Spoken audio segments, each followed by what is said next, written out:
What's going on, everybody? Welcome back here to the Justin Diedrich channel. Today, I'm bringing you my NFL Draft Hot Takes edition. I'm going to be reacting to hot takes. I asked a whole bunch of my friends to give me hot takes, as well as a post on Twitter, and I got some response on that. I'm going to be reacting to those as well. And then at the end of the video, I have my own hot take. I got them all up here, pulled up on my phone, so we're going to get right into this quick fire hot takes today. The first one, JJ McCarthy should be a second round pick at best by my good friend Aiden Riggs. I'm going to disagree with this one. I do think JJ McCarthy has the ability to be a first round pick, and I do think he probably should be a first round pick. Now, this is going to sound hypocritical, but I have a third round grade on McCarthy. And I'm saying he should be a first round pick, but here's the thing.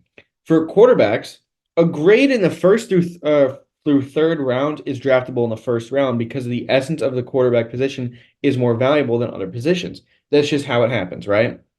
And I do think McCarthy should be a first round pick, and I think he will be a first round pick. And this might be unpopular opinion.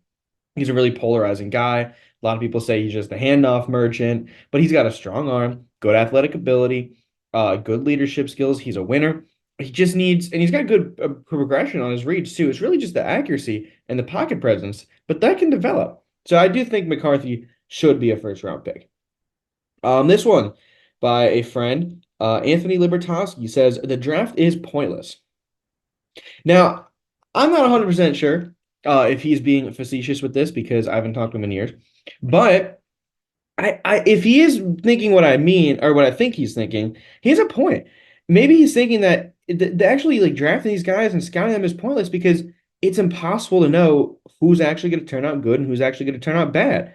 It's so hard. I mean, every year there's busts and every year there's guys that are diamonds in the rough. It's impossible to know who's going to end up being good and who's going to end up being bad. And as someone who aspires to be a scout in the future, this I see, unfortunately, I do see the point to this. It's tough to really tell. Sometimes good scouts get them wrong, and sometimes bad scouts get them right. And it really is hard to tell. But I do think that you have a better chance of getting picks right with good scouting than if you weren't to scout at all. I mean, so at the end of the day, I do not think the draft is pointless. You're bringing in new talent. You've got the opportunity to scout and make what you think is the best selection. And I do think there are a lot of you've got a higher chance of getting a better pick than if you weren't to scout at all. So I do not think the draft is pointless. This next one, 5 QBs in round one by my good friend Soham Shah. Soham, I believe you're right in this one, right? Uh, Williams, May, Daniels, McCarthy, Michael Penix, Bo Nix. Could be either one of them. But I do think one of them ends up sneaking into the back end of the first. I think there's a potential trade up into the back end of the first, maybe a Lamar Jackson, Jordan Love type situation. Or someone sticks and picks and take them. I'm looking at like the Raiders, maybe, the Rams, maybe. They could take quarterback.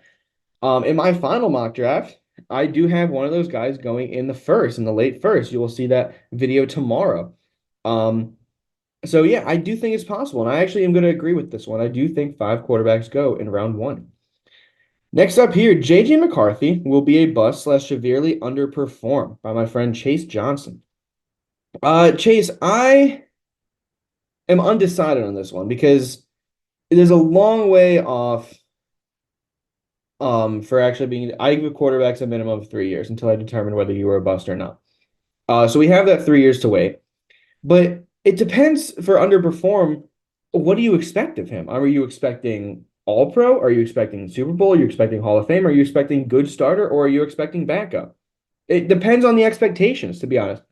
For me, for the future, I expect McCarthy to be somewhere in that good starter, like somewhere in like that decent starter to good starter range.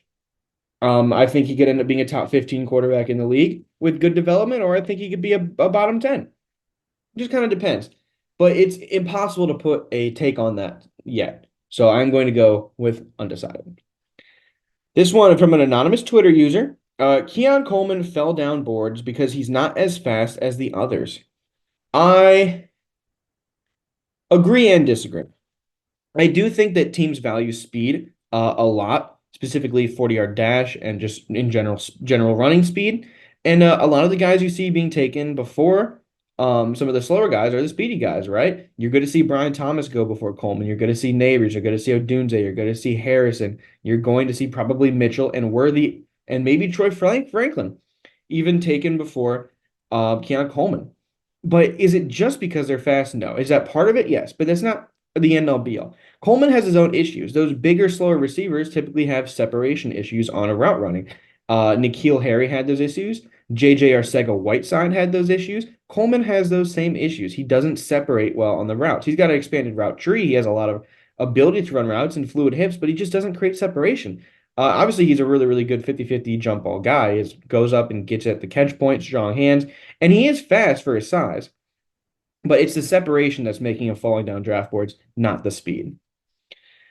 Xavier Worthy is not a top 10 wide receiver, anonymous Twitter user. I agree because I do not have Xavier Worthy as a top 10 wide receiver on my board. I understand he's extremely fast, good build, a little skinny, really good with the ball in his hands, but that's the issue. He has drop issues. The ball isn't always in his hands, and when it sometimes it hits his hands and falls to the ground.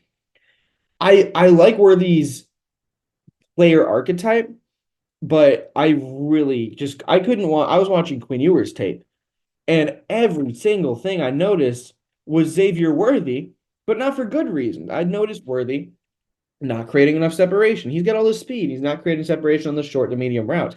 And I noticed a lot of drop passes. I'm trying to scout Quinn Ewers and see these beautiful thrown balls, and they were.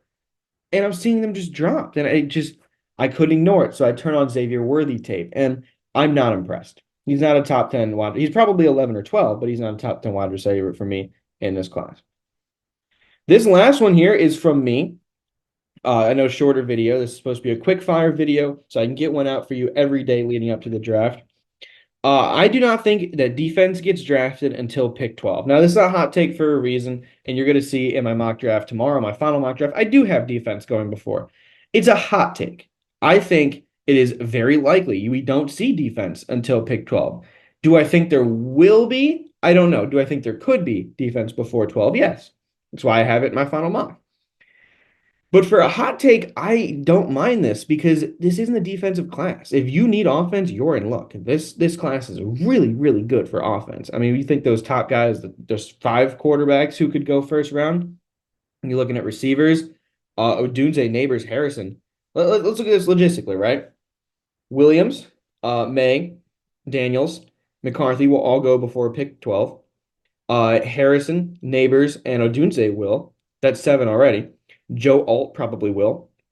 Brock Bowers probably will. There's 9. Olu Fashanu could. Brian Thomas could. Talis Fuaga could. There's 12. Not to mention there's other guys as well that can rise up boards. JC Latham could. Amarius Mims could. We could even see a potential rise from an AD Mitchell could. There's Michael Penix could. I mean, there's just so many guys in this offensive class. And it's a decent defense class, but it's a good depth defensive class. But the top of the draft defense isn't amazing. But if you need offense at the top of the first round, oh my gosh, you're in luck. This class is such a good offensive class. But that is going to do it for this episode. I know shorter video for you guys. I wanted to get out these hot take reactions for you. My final mock draft will be posted tomorrow on the channel, so you'll want to turn on post notifications as well as subscribe so you don't miss that. Let me know down in the comments below what your hot take for this draft is. I will be live tweeting as well as I will be on a live draft show for the NFL draft Thursday night. So I will tweet the link to that if you want to watch that. You can find that link on my Twitter. As always, leave a like and subscribe, and I will see you all in the next episode.